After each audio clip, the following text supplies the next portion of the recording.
When the Man Comes Around. Chapter 5. The streets were more hectic than ever as they walked towards the center of Ponyville. People were dashing around like busy little bees, rushing to finish festival preparations in time. And yet, Rarity seemed to have no trouble clearing a path through the crowds as they headed towards their destination. Perhaps it was because any man who caught sight of her gave the lovely lady a smile and made way. Then again, perhaps it was the rather imposing figure following after her that inspired the wide berth. Who knows? Arriving at the center of the town square, the traveler was surprised to find himself looking at a tree.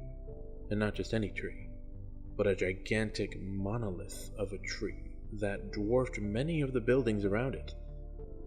From what he could tell, it was still alive and healthy, yet the windows, balconies, and doorways that dotted its surface clearly indicated that it was in fact hollow.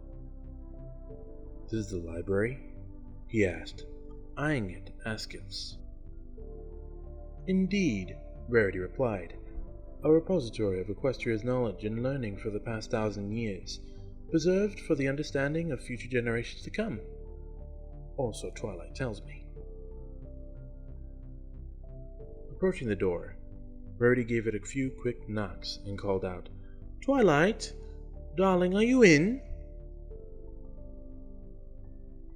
The door sprang open, and a little boy in a purple windbreaker, probably no more than 12, practically jumped out to greet them.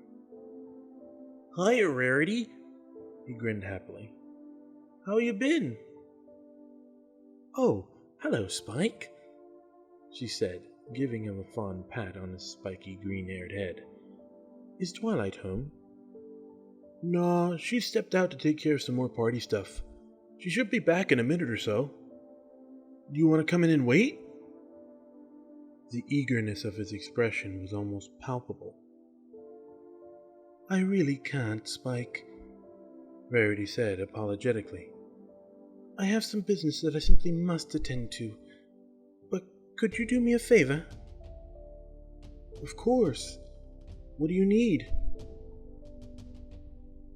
"Well, this gentleman here," she said, gesturing to the traveler, "needs to see Twilight on some business. Can you make sure that they meet?"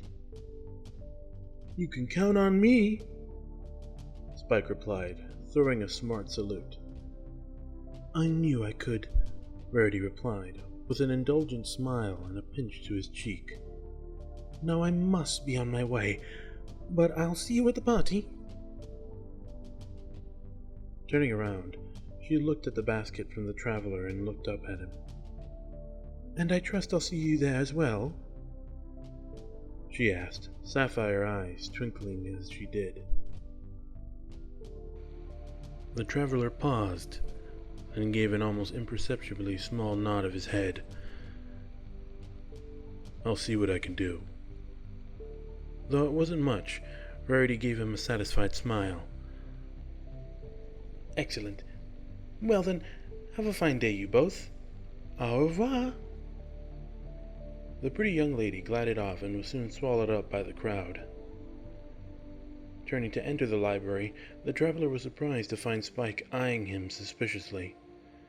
Well, not exactly suspiciously. More like with a keen sense of distrust and/or niggling feeling that he was up to no good. "So, you know Rarity, eh?" the boy asked the traveler, narrowing his eyes. "She helped fix my clothes," he replied, unsure of the implications of the question. "And?" Spike continued, eyes growing narrower still.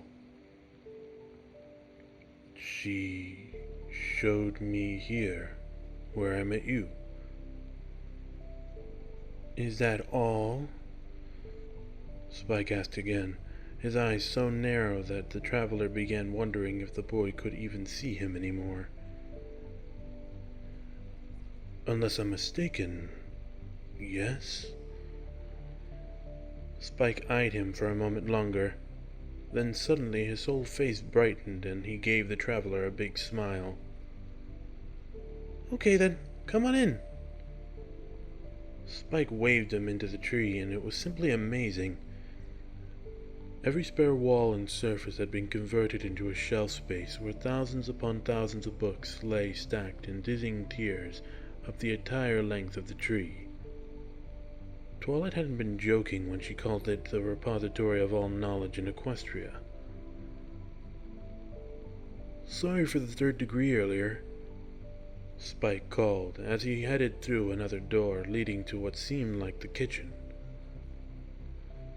A few moments later, he re-emerged, bearing a tray of small cookies and a pot of fresh coffee. Setting them down on the center of the table, he took a seat and poured 2 cups before sliding one to the opposite side where the traveler had taken a seat as well. "I guess I shouldn't have come down so hard on you since you're new and all," he continued, taking a sip. "But the thing is..."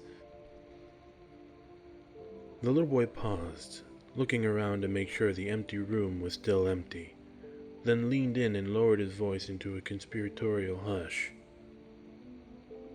"I sort of have a crush on Rarity." "I see," the traveler replied, unsure of how to respond. "I'll keep that in mind." "But you gotta promise not to tell anyone, okay?" Spike said, his eyes wide with intent. "Promise," the traveler assured him as he took a sip of his coffee. It was quite delicious. Satisfied with the answer, Spike reached for a cookie and popped it into his mouth. As he did so, the traveler caught a glimpse of a pair of rather large fangs. His eyes widened in astonishment. "You're a salamander, aren't you?" He wasn't sure how he could have missed it. The fangs, the spiky green hair that almost resembled scales in their shape, the reptilian shape of his eyes, and the sturdy nails on his hands that could be very well taken for claws, were all characteristic traits of people from the salamander tribe. "Yeah, that's right," he said excitedly. "Wow, you're the first person beside Twilight that had guessed that. How'd you know?" "Oh?" the traveler said and hesitated. "I met some in my earlier travels." "Really?" Spike's eyes shone in excitement. "Where?" "Not sure," he said evasively. "Somewhere south, near the desert probably." He paused to take another sip of his coffee, then redirected the topic. "Didn't know salamanders came so far north."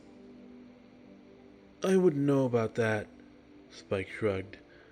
"I mean, I'm the only one around, as far as I can tell, and I'm actually not from around here. I came from Canterlot with Twilight." "From Canterlot? How?" the traveler asked in surprise. It was a good question, since Canterlot was even farther north of the deserts than Ponyville. "Well, I was hatched there," Spike replied, not seeming to understand the question. "Hatched?" the traveler asked. "As in, from an egg?" "Well, duh. That's how all babies are made, aren't they? The mommy lays an egg, and they hatch," Spike said, sounding very much like he was trying to explain walking to an infant. "Salamanders lay eggs, huh?" the traveler intoned as he picked up his mug of coffee once again. You never could tell when you'd learn something new. "Wait a minute," Spike said, his face contorted from concentration as his brain worked to give shape to a new question. "Does that mean that other people don't lay eggs? If you don't lay eggs, then where do your babies come from?" The traveler nearly spewed coffee clear across the table. That's..." he stammered. He did not like the direction this conversation was going. "Well," Spike pressed, "how does it work?" Fortunately, before the traveler was forced to answer, The front door opened and another young girl walked in. She had dark blue hair with 2 streaks of color through it, one pink and the other violet. They must have been natural, because her calm, bookish sort of air that spoke intelligence and abundance of sense. She didn't seem like the type to dye her hair. Of course, the fact that she was wearing an argyle sweater vest and held a clipboard with a quill tucked behind one of her ears probably lent to that idea as well. "Hey, Twilight, how'd the planning go?" Spike asked, his previous question completely forgotten. The traveler sighed in relief and silently said a prayer of thanks for children's short attention spans. "Everything went perfectly, exactly as I scheduled it," Twilight said, with a proud smile. That's when she noticed the guests seated at the table. "Oh? And who do we have here?" She looked to the newcomer with head cocked and curiosity in her big amethyst eyes. "Him?" Spike said, pointing back to the traveler with his thumb. "Rarity brought him over. Said he had something to see you about." "Really?" Twilight intoned as she took a third seat at the table. "Well, in that case, how can I help you?" Reaching inside his jacket, the traveler pulled out a small, nondescript envelope. "I'm supposed to give you this," he said, setting the envelope on the table and sliding it over. "Ooh, what is it?" Twilight asked as she picked it up for careful examination. Beyond the fact that it was rather good quality parchment, there was not much else about it that stood out. Even the spot of crimson wax that sealed it was nondescript and unmarked.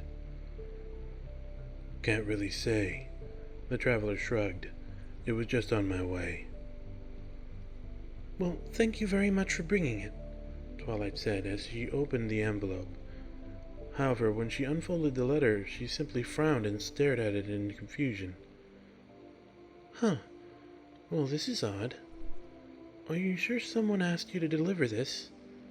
she asked before looking up at the traveler.